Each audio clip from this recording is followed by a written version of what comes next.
Sponsored by LIC Nepal, जीवन रहँदा पनि जीवन पश्चात पनि। गर्वैदेखि बलियो भूगर्भ सिमेन्ट। मेरो देश मेरो जगदम्बा सिमेन्ट।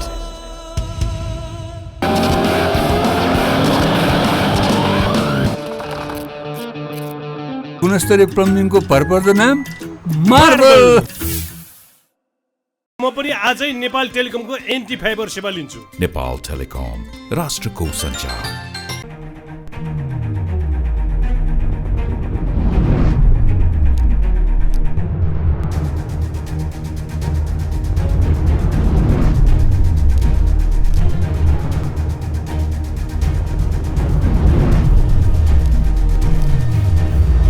नमस्कार दर्शक, आजको जनता जान्न चाहन्छन् कार्यक्रममा हामी नेपाली कांग्रेसको 14औं महाधिवेशनको बारेमा चर्चा परिचर्चा र बहस गर्न उपस्थित भएका छौं। अब सबैको ध्यान नेपाली कांग्रेसको महाधिवेशनतिर केन्द्रित भएको छ। नेपाली कांग्रेसको यो महाधिवेशन नेतृत्व चयनमा महाभारत हुँदैछ।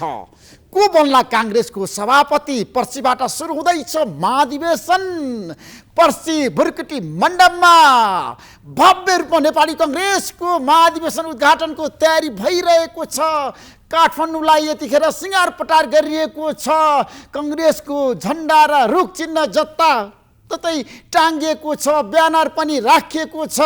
कांग्रेसका महाधिवेशन प्रतिनिधिहरू नेताहरू धमाधम काठमाडौँ आइरहेका छन् र गुप्पे कोठामा बैठक बसिरहेका छन्। कसलाई उम्मेदवार बनाउने, कसलाई जिताउने भन्ने बारेमा कांग्रेसमा यतिखेर महासंग्रामै छ, सकसै छ।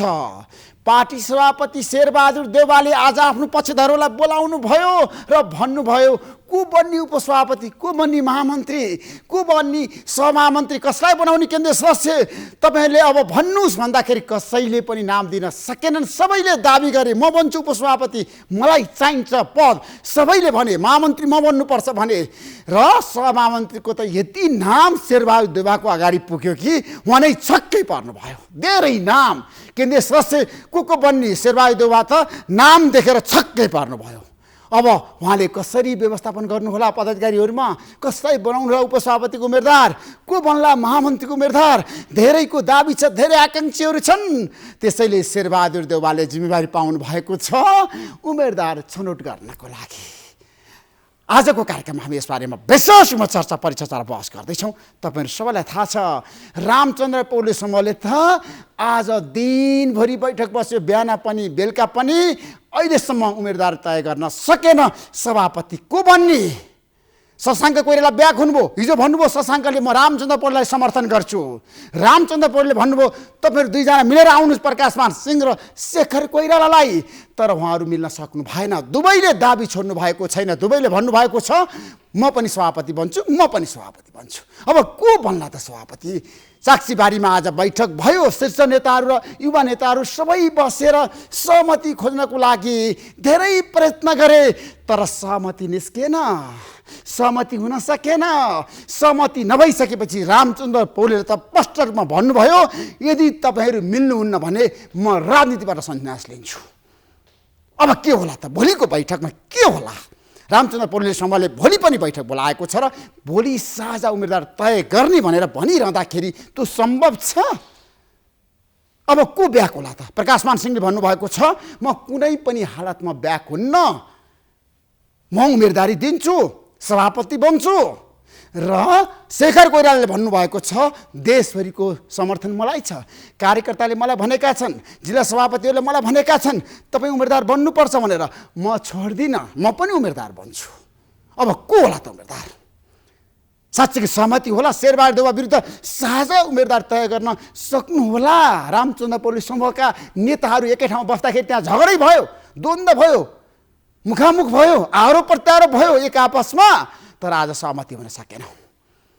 अब भोलि सहमति हुन सक्ने आधार छ। आजको कार्यक्रममा हामी यसबारेमा पनि चर्चा गर्न चाहन्छौँ र कांग्रेसको महाधिवेशनमा धेरै व्यक्तिहरू सभापतिको आकाङ्क्षी छन्। पार्टी सभापति शेरबहादुर देउवाले त घोषणा गरिसक्नु भएको छ, विमलेन्द्र निधिले घोषणा गरिसक्नु भएको छ, गोपालमान श्रेष्ठले पनि भन्नुभएको छ मलाई शेरबहादुर देउवाले साथ दिनुपर्छ, छोड्नुपर्छ मेरो लागि भनेर। तर शेरबहादुर देउवाले नछोड्ने घोषणा गरिसक्नु भएको छ।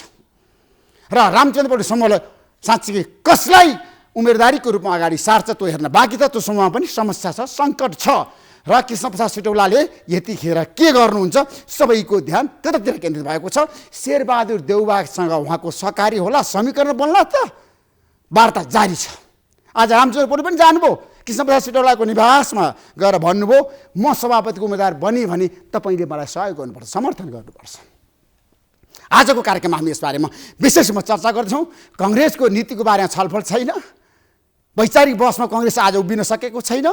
बिपी कोइरालाले जन्माएको कङ्ग्रेसमा अहिले वैचारिक बहस हुन छोड्यो। काङ्ग्रेसलाई कसरी अगाडि बढाउने, अहिलेको समस्या के हो भन्ने बारेमा कङ्ग्रेसमा कुनै छलफल भएको छैन। सबैलाई पद चाहिएको छ, पदमा मारामार छ।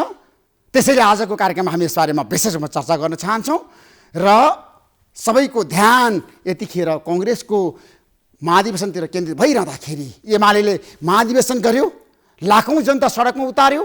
त्यहाँ स्वास्थ्य मापदण्ड किन पालना भएन? कोरोनाको कहर अझै पनि जीवित छ, हामी उच्च जोखिममा छौँ। यो अवस्थामा हामीले साँच्चीकै होसियारी अपनाउनु पर्दैन, सावधानी अपनाउनु पर्दैन, मापदण्ड दलहरूले कार्यान्वयन गर्नु पर्दैन, मान्नु पर्दैन। त्यसैले आजको कार्यक्रममा हामी यस बारेमा पनि विशेषमा चर्चा गर्न चाहन्छौँ। हामीसँग धेरै विषयवस्तु छन्, तर आज हामी समग्र रूपमा नेपाली कङ्ग्रेसको 14औं महाधिवेशन, नेतृत्वमा भएको विवाद, महाभारत जस्तो गरी काङ्ग्रेसमा को सभापति बन्ने, को महामन्त्री बन्ने, को उपसभापति बन्ने, को केन्द्रीय सदस्य बन्ने भन्ने बारेमा होडबाजी छ, हानताप छ। यसबारेमा आज हामी विशेषमा खुलासा गर्न चाहन्छौँ। केही समयको विश्रामपछि आउनेछु। आजको कार्यक्रममा हाम्रो बीचमा नेपाली कङ्ग्रेसका शक्तिशाली नेता र सभापतिका उम्मेदवार विमलेन्द्र निधि हुनुहुन्छ। प्रतीक्षा गर्नुहोस्, जनता जान्न चाहन्छ नि कार्यक्रम हेरिरहनुहोस्। हाम्रो बीचमा नेपाली कङ्ग्रेसका सभापतिका उम्मेदवार र उपसभापति र पूर्व उप प्रधानमन्त्री शक्तिशाली नेता विमलेन्द्र निधि हुन्छ। निधिजी, तपाईँलाई म जनता जान्न चाहन्छन् कार्यक्रम स्वागत गर्न चाहन्छु। धन्यवाद। तपाईँ शेरबहादुर देउवासँग लामो सहकार्य गरेर आएको नेता, उहाँलाई तपाईँले सहयोग गर्नुभयो, सभापति पनि बनाउनु भयो, प्रधानमन्त्री पनि बनाउनु भयो। तर अहिले आएर तपाईँ शेरबहादुर देउवाको विरुद्धमा कम्मर कसेर किन लाग्नुभयो भन्नुहोस् त, जनता जान्न चाहन्छन्। उहाँ नलडिदिनुहोस्, उहाँ नलड्ने हो भने त उहाँको विरुद्धको कुरै आउँदैन नि त। मैले 13औं महाधिवेशनमा नै उहाँले भनेको थिएँ 14औं महाधिवेशनमा म सभापतिको उम्मेदवार हुन्छु, तपाईँले मलाई समर्थन गर्नुपर्छ। उहाँले हुन्छ भन्नुभएको थियो। अब 14औं महाधिवेशनमा म सभापतिको उम्मेदवार हुन्छु। म चाहन्छु शेरबहादुरजी, रामचन्द्रजी, कृष्णप्रसाद सिटौलाजी जो कि 13औं महाधिवेशनमा लड्नु भएको थियो, प्रतिस्पर्धी हुनुभएको थियो, उहाँहरू कोही पनि अहिले नलडिदिए हुन्थ्यो नि त। कोही लडिदिनु भएन भने त उहाँको विरोध र समर्थन। तर शेरबहादुरले भन्नुभएको छ म फेरि पनि सभापति भन्छु, म किन छोड्ने? त उहाँको अधिकारको कुरा हो। म सभापति लड्छु, मेरो निर्णय त्यही हो। तपाईँ ब्याक हुनुहुन्न? ब्याक सभापति लड्छु, ब्याक हुन्न। तपाईँलाई शेरबहादुरले आग्रह गर्नुभयो, ल न निधिजी मलाई फेरि एकपटक सहयोग गर्नु, सभापति बनाइदिनुहोस् भनेर भन्नुभयो भने तपाईँ के गर्नुहुन्छ? त्यो भन्नुभएको पनि छैन। मैले सभापतिमा उम्मेदवार हुने घोषणा गरिसकेको छु र यो 1.5 वर्ष अगाडिदेखि नै शेरबहादुरजीसँग भेटेर उहाँको घरमा गएर मैले भनिसकेको छु र म धेरै अगाडि बढिसकेको छु र अब सभापतिको पदमा मेरो उम्मेदवारी 25 गते जुन छ नि कार्यतालिका प्रकाशित भएको छ नोमिनेसन गर्नको लागि, त्यो उम्मेदवारी दर्ता गराउँछु। अनि तपाईँले उम्मेदवारी दर्ता गराइरहँदाखेरि तपाईँसँग टिम छ कङ्ग्रेस हाँक्ने, किन छैन? एजेन्डा छ? टिम पनि छ, एजेन्डा पनि छ। हेर्नुहोस् है ऋषिजी, सबभन्दा महत्त्वपूर्ण कुरा एजेन्डाले तपाईँ उठाउनु पहिलो कुरा। नेपालमा ठुलो परिवर्तन आएको छ। यो परिवर्तनको सफल कार्यान्वयन गर्नु जरुरी छ, जो कि नेपाली कङ्ग्रेसले मात्रै गर्न सक्छ। यो एजेन्डा हो। परिवर्तन के हो त?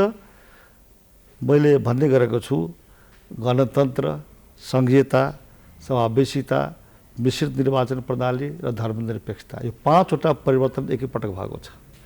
नेपाली काङ्ग्रेसले प्रारम्भदेखि मान्दै आएको छ जुन राजनीतिक विश्वास, त्यो भन्नुको राष्ट्रियता, लोकतन्त्र, समाजवाद हो। अघि मैले भन्नुको 5वटा परिवर्तन र यो 3वटा भन्नुको 8वटा हो। यसको परिवर्तनको बाटो के हो भनेदेखि तपाईँको अहिंसा र शान्ति। नेपालमा धेरै पटक काङ्ग्रेसले जति सफल सशस्त्र क्रान्ति कसैले गरेकै छैन। माओवादीले अरू क्रान्ति गरेर के देश बनाउन सक्नु भएन? त्यस कारणले मैले देश किन बनेको छैन म तपाईँलाई बताउँ। तपाईँको यो स्टुडियोले बताउँछ कि देश बनेको छ, पहिले थिएन नि त। म तपाईँलाई बताउन चाहन्छु, अहिले जरुरी छ सङ्घीय लोकतान्त्रिक गणतन्त्रात्मक शासन प्रणाली जुन हामीले नेपालमा ल्याएका छौँ र त्यसको लागि संविधान पहिलोपटक नेपाली जनताले आफ्नो संविधान आफै बनाएको छ। जनता साँचो अर्थमा सार्वभौम सत्ता सम्पन्न भएको छ। त्यस कारणले यो संविधानको र प्रणालीको सिस्टमको कन्स्टिट्युसनको र पोलिटिकल स्टेट स्ट्रक्चरको सिस्टम जसलाई भन्छ नि त्यो दुईटैको सफल कार्यान्वयन जरुरी छ। 3.5 वर्षमा कम्युनिस्टहरूले गरेको प्रयोगबाट देखियो कि त्यसको सफल कार्यान्वयन भएको छैन, लथालिङ्ग पारेको छ, भत्ताभुङ्ग पारेको छ। त्यस कारणले यो एजेन्डा हो नेपाली काङ्ग्रेसले मात्रै गर्न सक्छ। तर कम्युनिस्टसँग मिलेर तपाईहरु सरकारमा हुनुहुन्छ आज। कम्युनिस्टसँग तपाईहरु सरकार गरिरहनु भएको छ। यो जनताले अनि कसरी नेपालमा सङ्घीय लोकतन्त्र गणतन्त्र बलियो हुन्छ? यो जनताले विगत चुनावमा हामीले भोट दिनु भएन, मतदाताले भोट दिनु भएन। हामीले 165 निर्वाचन क्षेत्रमा 63 वटा मात्र के अरे 23 वटा मात्रै हामीले जित्यौँ। टोटल सिट अहिले 63 छ। 63 275 प्रतिनिधि सभा सदस्य भएको संसदमा प्रतिनिधि सभामा हामी 63 वटा मात्र भएकोले सरकार बनाउनु पर्ने खण्ड आयो, अवस्था आयो। अरूको बैशाखीमा उभिएर हामी त्यो चाहँदैनौँ। हामी चाहन्छौँ आगामी चुनावमा काङ्ग्रेसको सरकार बनोस्। आगामी चुनावमा रुख चिन्ह जितोस्। मतदातासँग हात जोडेर अनुभव गर्छौँ, अनुरोध गर्दछौँ यो कसैले तपाईँको यो व्यवस्थालाई सफल सञ्चालन गर्न सक्दैन। कम्युनिस्टले पनि गर्न सक्दैन, निर्दलवादी शक्तिले पनि गर्न सक्दैन, राजनवादी शक्तिले पनि गर्न सक्दैन, दक्षिणपन्थी शक्तिले पनि गर्न सक्दैन, क्षेत्रवादी दलहरूले पनि गर्न सक्दैन। नेपाली काङ्ग्रेस मात्रै अहिले यस्तो पार्टी हो जसले सङ्घीय लोकतान्त्रिक गणतन्त्रात्मक शासन प्रणाली जुन हामी ल्याएका छौँ, नयाँ संविधान जुन हामी बनाएका छौँ त्यसको सफल कार्यान्वयन गर्न सक्छ। त्यस कारणले आगामी चुनावमा नेपाली काङ्ग्रेसलाई विजय गराउनुहोस् भनेर मतदाता सामु जान्ने जरुरी छ। मतदाता सामु जान्नको लागि म नेपाली काङ्ग्रेसको सभापतिको हैसियतले जान चाहन्छु, अपिल गर्न चाहन्छु। त्यो बाटोबाट मलाई विश्वास छ मतदाताको अब नेपाली काङ्ग्रेसमा भरोसा फर्केको छ। विश्वास चाहिँ अब फेरि प्रयोग गर्न सक्छन् काङ्ग्रेसमा महाधिवेशन प्रतिनिधिहरूले? तपाईँलाई विश्वास छ शक्तिको जुन दबाव छ नि, पावरको त्यहाँ कनेक्सन छ नि, लभिङ छ नि, त्यसलाई मतदाताहरूले महाधिवेशन प्रतिनिधिहरूले देख्न सक्छन्? जस्तो समाज छ त्यस्तै दल हुन्छ।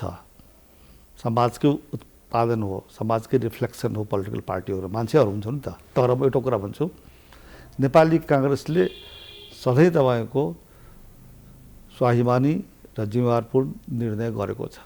तपाईँलाई थाहा छ एउटा भनाइ छ नेपाली काङ्ग्रेसमा, पञ्चहरूमा पनि भनाइ थियो। राजा महेन्द्रले भन्ने गर्दथ्यो अरे, यो तुलसी गिरी र विश्वबहादुर थापाले भन्ने गर्दथ्यो तिमीहरूले चिन्न सक्दैनौ यो भिडमा काङ्ग्रेसीको हो, म चिन्न सक्छु। अनि कसरी सरकार भन्दाखेरि जसले शिर ठाडो गरेर तपाईँको उभिएको हुन्छ नि त्यो बुझ्नु यो काङ्ग्रेसी हो भनेर। काङ्ग्रेसको कल्चर, काङ्ग्रेस संस्कार यस्तो छ, सही निर्णय गर्छ बेलामा, पोलिटिकल डिसिजन तपाईँको टाइममा पर्फेक्ट डिसिजन गर्छ। तर कङ्ग्रेसका कार्यकर्ताहरू नेतामुखी छन् नि, जनतामुखी छैनन् नि नेताजी। तपाईँले त हेर्नु भएको छ सङ्घर्ष गरेर यो ठाउँमा पुगेको नेता हो। काङ्ग्रेस पार्टी नै जनतामुखी हो, नेता र कार्यकर्ता सबै जनतामुखी हो। तर तपाईँले छ नि सभापति उम्मेदवारी दिइरहँदाखेरि देशभरि तपाईँलाई थाहा छ गठबन्धन बनिरहेछ। शेरबहादुर देउवा भर्सेस रामचन्द्र पौडेल समय यतिखेर मैदानमा छ, साझा उम्मेदवार खोजिरहेछ। तपाईँ एक्लै भिड्दै हुनुहुन्छ शेरबहादुर देउवासँग, कसरी तपाईँले उहाँलाई पराजित गर्नुहुन्छ? अब निर्वाचनमा कसले कोसँग गठबन्धन गर्दैछ त्यसमा मेरो रुचि छैन। तपाईँ गठबन्धन नगर्ने? मेरो रुचि छ मैले गठबन्धन होइन, बस समीकरण, समर्थन, सहयोग सबै खोजेको छु त। मैले शेरबहादुर देउवा, रामचन्द्र पौडेल, कृष्ण सिटोला त्यति मात्र होइन, मेरो आफ्नै पार्टीका साथी पदाधिकारीहरू पूर्ण खड्का, प्रकाश महत, बालकृष्ण खाँड, ज्ञानन्द कार्की, यो एनपी साउथ, विश्वप्रकाश शर्मा, सबैसँग, प्रकाश मान सिंह, शशाङ्क कोइराला, तपाईँको शेखर कोइराला, सबैसँग मेरो सल्लाह समर्थन म सबै खोजेको छु नि। निर्वाचन प्रणालीमा समर्थन त खोज्नुपर्छ नि। समर्थन खोज्नु भनेको गुटबन्दीलाई बढावा दिनु होइन। तपाईँ जस्तो भविष्य भएको नेता निरीजी आज शेरबहादुर देउवासँग न्यु खोज्नु सही छ? यो जोडी खोज्नु र खोज्नु होइन। शेरबहादुरजी जस्तो नेता अब विमलेन निधिसँग प्रतिस्पर्धामा उत्रिनु ठिक छैन। रामचन्द्र पौडेल जस्तो नेता अब विमलेन निधिसँग, प्रकाश मानसँग, शशाङ्कसँग प्रतिस्पर्धामा उठ्नु, उहाँले दिन सक्नुपर्ने कुराहरू दिइसक्नुभयो, उहाँले पाउन सक्ने कुराहरू पाइसक्नुभयो। तर आज कङ्ग्रेसमा के छन् हुन्छ एक व्यक्ति भन्दाखेरि एक के पदको हुन्छ कुरा तपाईँ गरिरहनु भएको छैन। ऋषिजी एउटा कुरा बताउँछु है मैले कसरी म त इकोनोमिक्स पनि पढेको हो पोलिटिकल साइन्स पनि पढेको हो। इकोनोमिक्समा के भन्छ भने इक्विलिब्रियम पोइन्ट भन्छ त्यो सन्तुष्टिको बिन्दु भन्छ। जस्तो उदाहरणको लागि चिनी गुलियो हुन्छ शरबत हामी खान्छौँ चिनी राखेर शरबत बनाउँदाखेरि तपाईँको जुन अधिकतम सीमा हुन्छ त्यो गुलियो हुँदाखेरि राम्रो देखिन्छ तर धेरै चिनी राख्नु हो भनेदेखि तपाईँको त्यो गुलियो पनि तपाईँको राम्रो हुँदैन। त्यस कारणले शेरबहादुर देउवा रामचन्द्र पौडेल कृष्ण सिटौलाहरूले जे पार्टीलाई देशलाई समाजलाई दिनुपर्थ्यो उहाँले दिइसक्नु भएको छ उहाँलाई हामीले सम्मान गर्नुपर्दछ उहाँको उच्च मूल्याङ्कन गर्नु। तर शेरबहादुर देउवाले भन्नुभएको छ यो गठबन्धन बचाउनको लागि 5 दलीय सरकारलाई निरन्तरता दिनको लागि आगामी निर्वाचनसम्म जानको लागि कङ्ग्रेसलाई बहुमतमा पुर्याउनलाई मेरो आवश्यकता छ। हो यसैमा यदि हो मलाई थाहा छैन यो कुरा भन्नुभएको छ भनेर तर यदि यो कुरा हो भनेदेखि उहाँले भन्नुहुन्छ 5 दलको गठबन्धनलाई निरन्तरता दिनको लागि म भन्छु नेपाली काङ्ग्रेसको एक बना सरकार बनाउनको लागि यही हो उहाँको र मेरो फरक एजेन्डाहरू।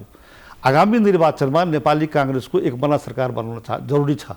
नेपालमा लोकतन्त्रको लागि राष्ट्रियताको लागि समाजवादको लागि गणतन्त्रको लागि संहिताको लागि अहिलेको जुन हामी प्रणाली बनाएका छौँ सङ्घीय लोकतान्त्रिक गणतन्त्रात्मक प्रणाली त्यसको सफल कार्यान्वयन गर्नको लागि संविधानको सफल कार्यान्वयन गर्नको लागि तपाईँको नेपाली काङ्ग्रेसको एक मना सरकार जरुरी छ।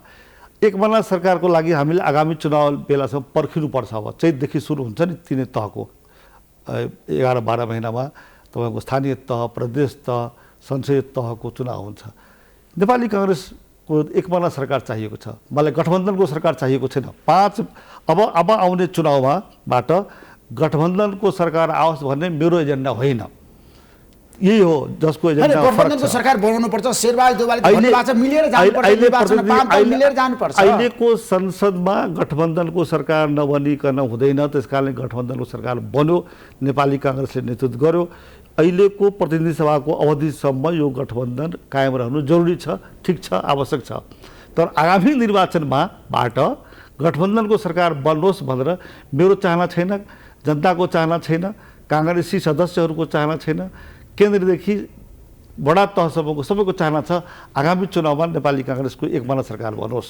त्यसैले मैले भनेको जन्म छैन नि काङ्ग्रेसले एक सरकार बनाउन सक्दैन नि। जन्म छ काङ्ग्रेस सक्छ काङ्ग्रेसले मतदाताले मत दिन्छ हो मतदाताले मत दिनको लागि त काङ्ग्रेसले भरोसा र विश्वास तपाईँको सृजना गर्नु पर्यो जनतामा मतदाताको मुटुमा मनमा हृदयमा त्यो एजेन्डाको साथ गर्नु पर्यो।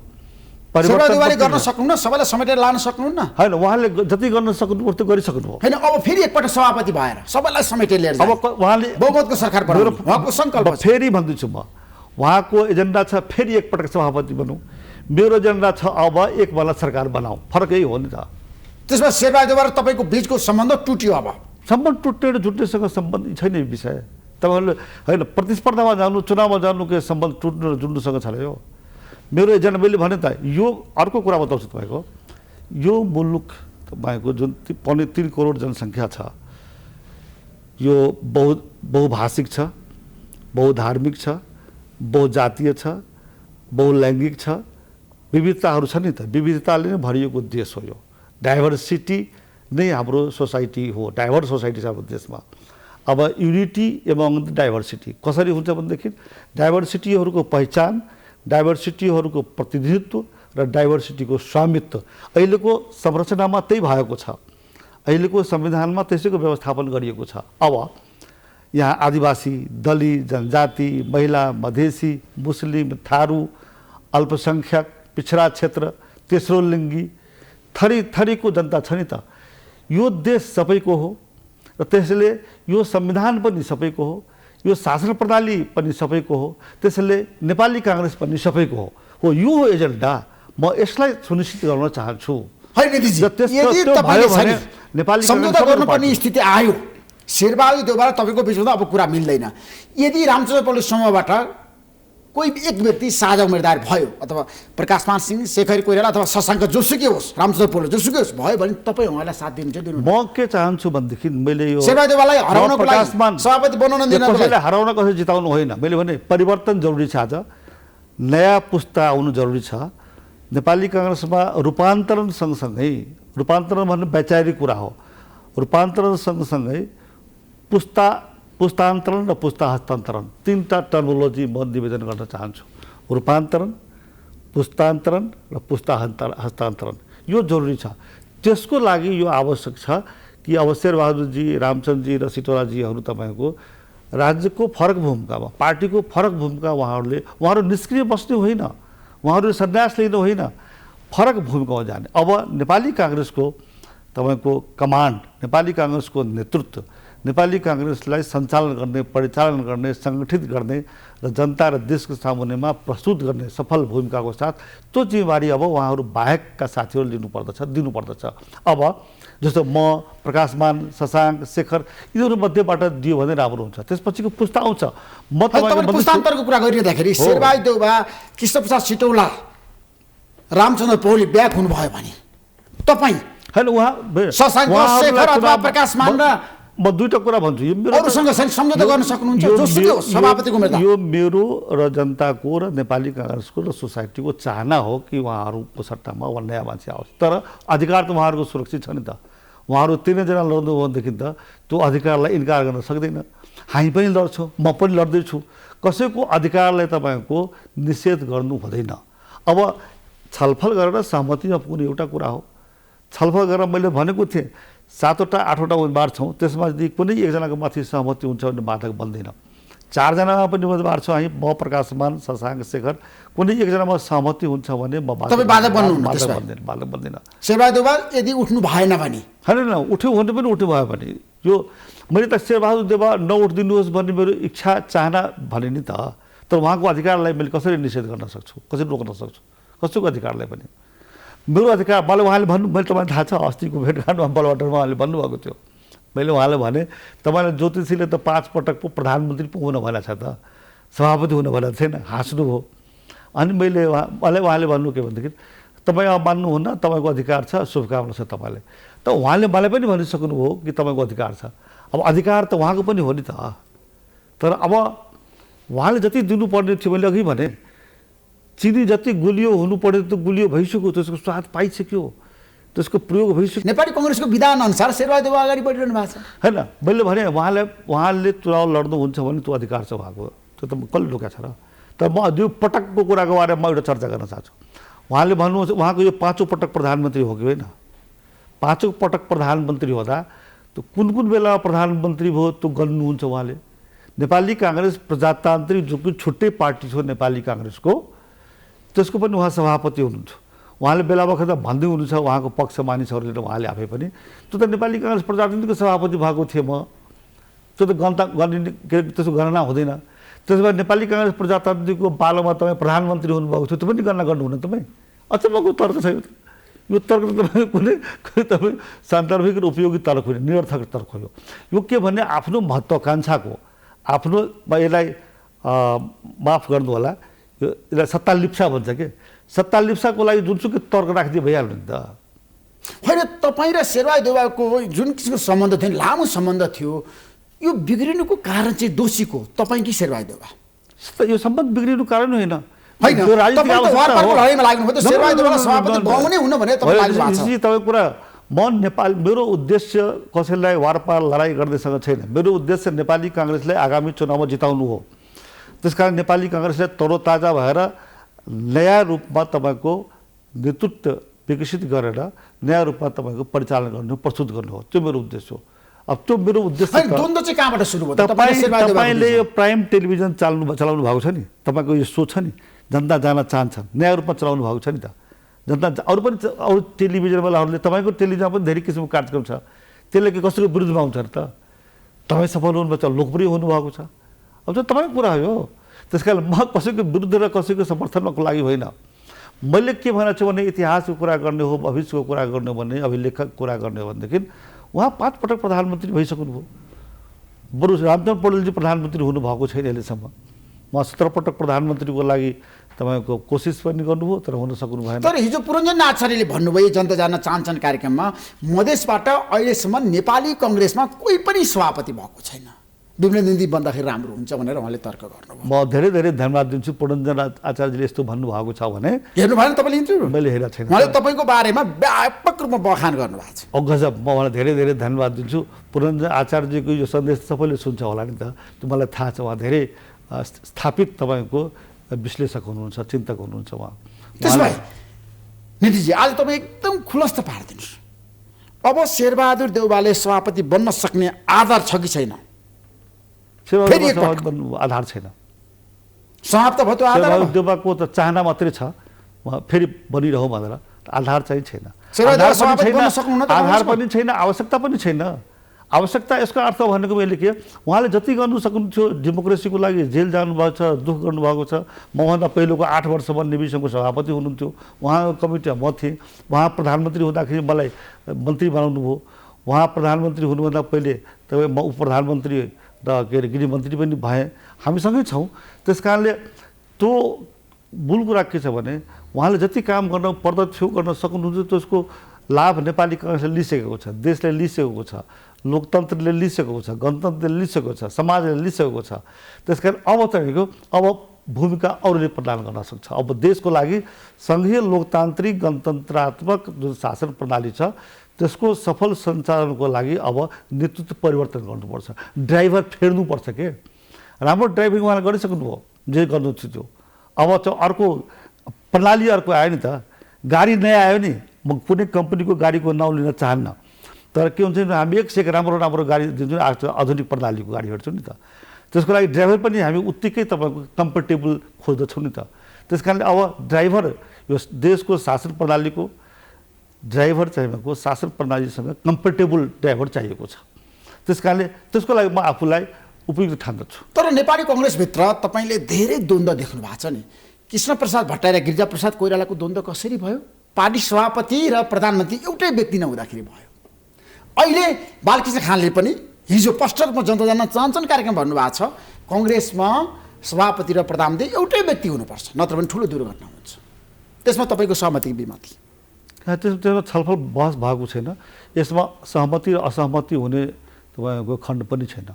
यो कुनै अहिले छलफल र विषय पनि छैन, हाम्रो पार्टीमा बहसको विषय पनि भएको छैन। होइन, गठबन्धन टुट्न सक्छ। शेरबहादुर देउवालाई यदि हामीले सभापति बनाएनौँ भने उहाँको बनाइन्छ। मैले अघि पनि भने तपाईँले पनि भनिदिनु होइन, किनभने शेरबहादुर देउवा बन्नै पर्छ गठबन्धनलाई बलियो बनाउनको लागि, सरकार टिकाउनको लागि। आगामी चुनावबाट यो गठबन्धन आओस् भन्ने म चाहन्न, यसमा म कुनै दुविधा छैन। मलाई क्लियर कट भन्न चाहन्छु, आगामी चुनावबाट यो आगामी चुनावसम्मको लागि मात्रै गठबन्धन हो। आगामी चुनावपछि मेरो हरेक पार्टीको चाहना हुन्छ ए बाबा। होइन, कङ्ग्रेस एक्लै चुनाव लड्न सक्छ? कङ्ग्रेस एक्लै लड्ने भयो, प्रचण्डसँग, माधवका नेपालसँग सहकारी नगर्ने, उपेन्द्र यादवसँग सहकार नगर्ने, सहकार गर्नु छैन, गर्नु हुँदैन। जनताको चाहना पनि त्यो, लोकतन्त्रको आवश्यकता पनि त्यो हो। सबै पार्टी आफ्नो प्रतिस्पर्धा गर्छ। तर शेरबहादुर देउवाले आश्वस्त पार्नु भएको छ, प्रचण्डलाई भन्नुभएको छ उहाँको कुरा हो, तपाईँसँग सहकारी हुन्छ चुनावमा। उहाँको कुरा हो, पार्टीको कुरा होइन। है सहकार अब अन्डरस्ट्यान्डिङ त के हुन्छ, 2-4टा सिटमा कसैसँग अन्डरस्ट्यान्डिङ हुने एउटा कुरा हो, तर गठबन्धनको रूपमा तपाईँको जानु हुँदैन भने यही त हो फरक एजेन्डा तपाईँले भन्नुहुन्छ भने। अब तपाईँको टिममा युवा पुस्ता कति छन्? मेरो टिममा युवा पुस्ता नै छन् धेरै, र युवा पुस्ता म फेरि अरू कुरा भन्छु, म त्यसैले भन्दैछु, म नेपाली काङ्ग्रेसमा तपाईँ पुस्ताको जाम लागेको छ। हजुरबुवादेखि लिएर नाति पनातिसम्मको पुस्ता छ। त्यस अब त हजुरबुवाले आफ्नो अनुभवबाट, आफ्नो परिपक्वताबाट जे उहाँले सिकाइदिनु भएको छ, त्यसबाट अझै एक कदम अगाडि आफैले पनि आधुनिकीकरणको तपाईँको उपयोग गरेर, आधुनिक प्रविधिको उपयोग गरेर तपाईँको अब शासन प्रणालीलाई सञ्चालन गर्नको लागि नेपाली काङ्ग्रेसलाई प्रस्तुत गर्नुपर्छ। त्यस कारण युवा पुस्तालाई नेपाली काङ्ग्रेसमा अब अवसर दिनुपर्दछ। युवा पुस्ता अगाडि आइरहेको छ। तपाईँले सुन्नुभएको होला, ऋषिजी 18 वर्ष 19 वर्षको युवा युवतीहरूमा हालविश्व प्रतिनिधिमा आउनुभएको छ। 9-10 लाख हामीले क्रियाशील सदस्य यसपालि बनायौँ।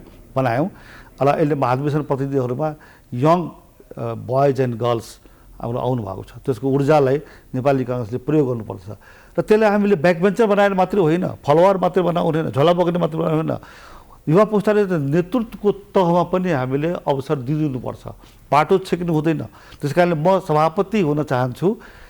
पुस्ता हस्तान्तरणलाई सहज प्रक्रियालाई अगाडि बढाउनको लागि। त्यस कारणले सहजकर्ता सभापतिको हैसियतले म तपाईँको यो प्रक्रियालाई नेपाली काङ्ग्रेसमा जारी राख्नको ताकि नेपाली काङ्ग्रेस सधैँ तपाईँको जीवन्त रहोस्, सधैँ तपाईँको त्यसमा नयाँ नयाँ पुस्ताको रिक्रुटमेन्ट भइरहोस् भन्नको लागि म भन्न चाहन्छु। नेपाली काङ्ग्रेसमा फेरि पनि एउटा बहस सुरु भएको छ नि नीतिजी। नेपाली काङ्ग्रेसमा आउनु भन्नुको देशको लागि, जनताको लागि तपाईँको त्यसले काम गर्छ, सेवाको मौका पाउँछ त्यसले। त्यसमा देशको उत्थान हुन्छ, समाजको उत्थान हुन्छ त्यसबाट। अनि संविधान सभाबाट संविधान ल्याउन तपाईँको महत्त्वपूर्ण भूमिका थियो। मलाई आज के बताउनुहोस् भन्दाखेरि अब नेपालको यो संविधान काम नलाग्ने भयो, यसलाई संशोधन गर्नुपर्छ। अब नेपालमा राजा आऊ देश बचाऊ हिन्दू राष्ट्र बनाउनु पर्छ भनेर कङ्ग्रेसभित्र बहस सुरु भइसक्यो। यो जतासुकै बहस भए पनि यो बहस निरर्थक हो, यो बहस असफल हुन्छ, यो प्रतिक्रियावादी बहस हो। अहिले जुन सङ्घीय लोकतान्त्रिक गणतन्त्रात्मक प्रणाली आएको छ, यो प्रणाली नै सैद्धान्तिक रूपमा संसारमा उत्कृष्ट लोकतान्त्रिक प्रणाली मानिन्छ, सैद्धान्तिक रूपमा। अब त्यसमा कमी कमजोरी हुन सक्छ। तपाईँले यहाँ जुन स्टुडियो बनाउनुहुन्छ टेलिभिजनको, योभन्दा पनि राम्रो स्टुडियो होला अथवा योभन्दा कम स्तरको स्टुडियो होला, केही कमजोरी होला, त्यो त गर्दै जानु हो। तपाईँले घर बनाउनुहुन्छ, तपाईँले घर बनाउने बेलामा एक किसिमको ढोका, एक किसिमको टेबुल, एक किसिमको झ्याल राख्नुहुन्छ, 2 वर्ष 3 वर्षपछि फेरि त्यो झ्याललाई रिमोडलिङ गर्नुहुन्छ, बेडसिट रिमोडलिङ गर्नुहुन्छ, चेन्ज गर्नुहुन्छ हो। त्यस कारणले यो संविधान र प्रणाली यसैलाई कायम राख्दै यस बिचमा तपाईँको अद्यावधि गर्दै जाने, सबै जनताको स्वामित्व, सबैको पहिचान, सबैको प्रतिनिधित्व हुन सक्ने खालको सबैले यो प्रणालीलाई र संविधानलाई स्वीकार गरोस्। त्यसमा कतै केही कमजोरी छ भने त्यसको लागि आवश्यक संशोधन गरिराख्नुपर्छ। संहिता आज हाम्रो देशमा काम नलाग्ने भयो, यसले देशलाई बिगार्यो, महँगो भयो भन्नेहरू छैन, देशभरि बहस छैन भने त्यो त अब भगवान पनि बदमास भन्ने हुन्छन् पनि दुनियाँमा त। त्यो भनेर के हुन्छ? यो प्रणाली, सङ्घीय प्रणाली, लोकतन्त्र प्रणालीको अत्यन्त राम्रो अहिलेसम्मको संसारमा उपलब्ध मोडलहरूमध्ये डेमोक्रेटिक मोडलहरू हुन्छ नि, डेमोक्रेटिक सिस्टमको मोडलहरूमध्ये यो प्रणाली तपाईँको सबभन्दा बेस्ट एभाइलेबल मोडल हो।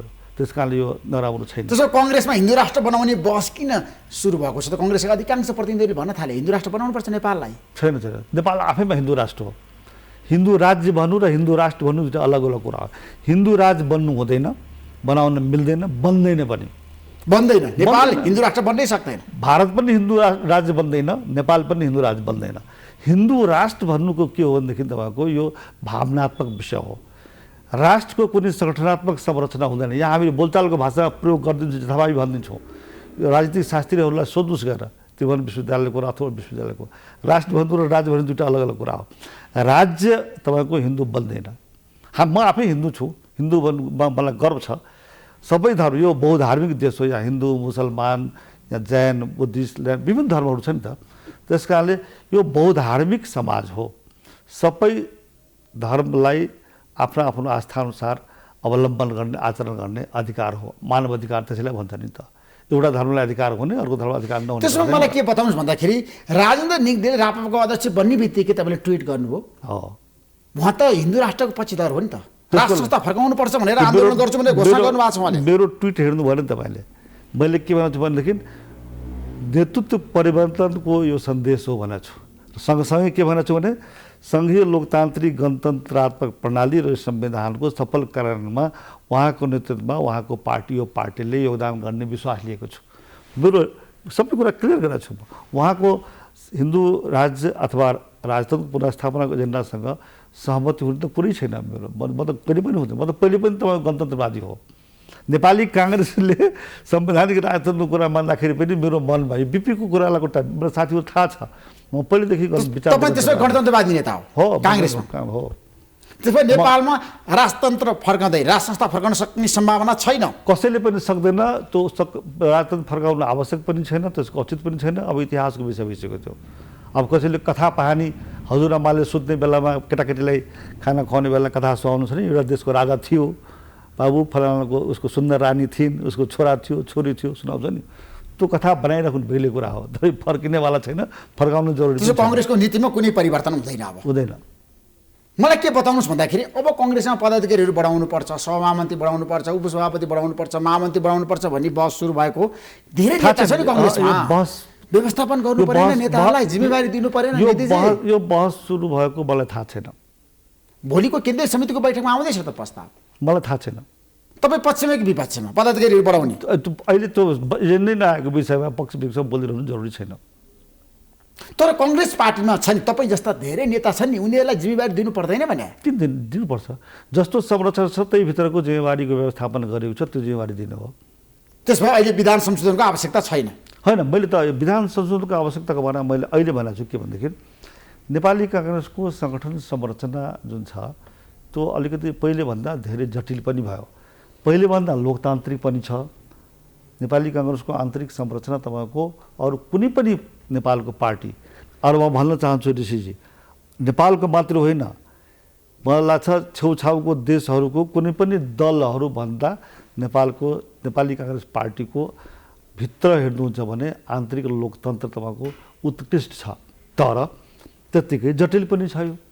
त्यस कारणले मैले पनि भन्ने गरेको छु नेपाली काङ्ग्रेसमा सङ्गठन संरचनाको सुधार जरुरी छ, तर त्यो सङ्गठन संरचना नेपाली काङ्ग्रेसको महाधिवेशन भइसकेपछि फेरि एउटा अध्ययन गरेर सबैसँग राय लिएर यसको लागि विशेष महाधिवेशन गरेर तपाईँको नेपाली काङ्ग्रेसको सङ्गठनको सुधार गर्न सकिन्छ। त्यस पक्षमा म पनि छु, मैले पनि भनेको छु आफ्नो योजना र आफ्नो प्रतिबद्धता हो। तर अहिले नेपाली काङ्ग्रेसको महाधिवेशन सम्पन्न हुने बित्तिकै पहिलो काम के हो भने आगामी 3 तहको निर्वाचनमा नेपाली काङ्ग्रेसले अगुवाई गर्नु र काङ्ग्रेसलाई जिताउनु, त्यो महत्त्वपूर्ण काम। त्यसपछि सेकेन्ड काममा हामी सेकेन्ड फेजमा त्यो पनि आउला। तपाईँले त उम्मेदवारी दिइसक्नु भएको छ, अब तपाईँ नाम दर्ता गराउने तयारीमा हुनुहुन्छ 25 गते। तपाईँसँग महामन्त्रीमा छ नि उम्मेदवार दिएर सहकार्य गरेर जान्छु भनेको विश्वप्रकाश शर्मा आज तपाईँसँग रहनु भएन, किन भन्नुहोस् त, के कारणले? होइन, त उहाँको इच्छा हो, अझै पनि रहनु भएन भन्नुभएको छैन। तर अब मेरो के छ भने मैले अहिलेसम्म टिम बनाएको छैन, अरू कसैले पनि टिम बनाएको छैन। अब त्यो टाइम आउँदैछ। तपाईँ टिम नबनाउने? मलाई उपसभापति चाहिँदैन, महामन्त्री चाहिँदैन, सभामा बनाउने 1-2 दिन बाँकी छ, बनाउँछौँ। त्यो टिम छ तपाईँसँग? आन्तरिक तयारी गरिरहेको छु, बनाउँछु। छ। तपाईँ सभापति बन्न सक्नुहुन्छ, जित्न सक्नुहुन्छ? म जित्छु। तपाईँले हार्नको लागि उम्मेदवारी दिएको होइन? होइन, जित्ने आधार छ। जित्ने आधार शेरबहादुर देउवाला, रामचन्द्र पौडेल अथवा शशाङ्क शेखर सभालाई तपाईँ हराउन सक्नुहुन्छ? होइन, कसैले हराउनु फेरि पटक भन्दैछु। म जित्नको लागि उम्मेदवारी दिएको छु र म जित्छु। तर जित्नको लागि त अरूलाई पराजित गर्नु पर्यो नि त। होइन, मैले त्यो तपाईँको कुरा हो। त्यो मेरो कुरा के हो भनेदेखि म जित्छु, म उम्मेदवारी दिएको छु। मलाई तपाईँको 7वटै प्रदेशको हुम्ला, जुम्ला, मुस्ताङ, डडेलधुरादेखि लिएर तपाईँको धनगढीदेखि लिएर डोटी बझाङदेखि लिएर तपाईँको 5 थर तपाईँको इलामदेखि लिएर अब प्रदेश नम्बर 2 को साथीहरू, प्रदेश नम्बर 2 को 8वटै जिल्लाका साथीहरू, झापा, कञ्चनपुर, इलाम, 5 थर, ताप्लेजुङ जति छ नि, सोलुखुम्बु, सखुवा सभा, सबै 165 निर्वाचन क्षेत्रमा मलाई तपाईँको साथीहरू भोट दिन आइरहनु भएको छ, मसँग सम्पर्क राख्नु भएको छ। म त पुरै उत्साहित छु। मलाई सबैले भन्छु तपाईँ ठिक गर्नुभएको छ, बरु चिन्ता व्यक्त गर्नुभएको छ। फेरि तपाईँले फिर्ता है तपाईँले शेरबहादुर देउवाला हराउनको लागि उम्मेदवारी दिनुभएको छ भनेर शेरबहादुर देउवाका मान्छेहरूले भनेका छन्, धेरैले भनेका छन्। म तपाईँलाई प्रमाण दिन सक्छु। तपाईँले यो शब्द फिर्ता लिनुहोस्, जसले भनेछ त्यसैलाई सोच्नुहोस्। म नेपाली काङ्ग्रेसमा सभापतिको उम्मेदवार छु आफू जित्नलाई, र म किन छु भनेदेखि सङ्घीय लोकतान्त्रिक गणतन्त्रात्मक प्रणाली र संविधानको सफल कार्यान्वयनको लागि, युवा पुस्तालाई अगाडि ल्याउनको लागि, विविधता भएको समाजको प्रतिनिधित्व र सम्मान गर्नको लागि म आफ्नो उम्मेदवारी दिइरहेको छु। Thank you so much Nilaji, तपाईँको यात्रामा तपाईँ सफल हुनुहोस्। धन्यवाद। हाम्रो शुभकामना छ। धन्यवाद।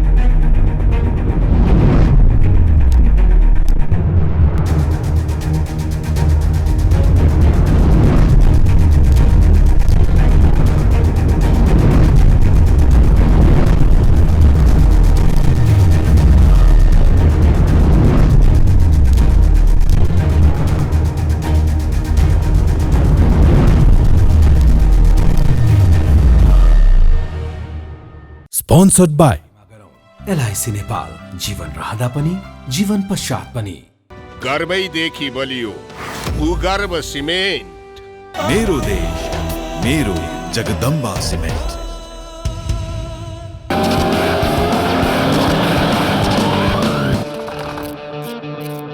गुणस्तरीय प्लम्बिङको भरपर्दो नाम मार्बल। म पनि आजै नेपाल टेलिकमको एन्टी फाइबर सेवा लिन्छु। नेपाल टेलिकम, राष्ट्रको सञ्चार।